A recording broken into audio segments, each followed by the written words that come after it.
Please let me know your greatest love story since I need to believe in love again. I found my grandfather's diary. What I discovered changed everything.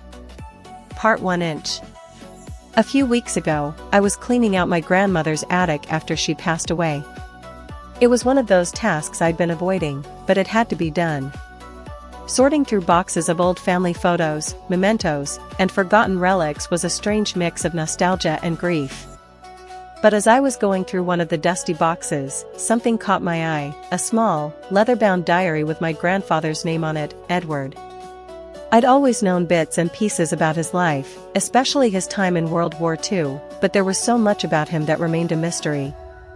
My grandmother, while loving and kind, never spoke much about him after his passing. I assumed it was just the pain of losing him, but it left me with more questions than answers. I figured I'd leaf through it, expecting war stories or maybe some old family history. But what I found was so much more than that. The first few pages detailed mundane soldier life, marches, battles, the usual, but then came something unexpected, the name Lena. I didn't recognize it, and my curiosity deepened. As I kept reading, it became clear that Lena wasn't just anyone to my grandfather. She was the love of his life. Their romance had blossomed under the shadow of war, and as I read more, I realized that what they had was a beautiful, albeit brief, love affair.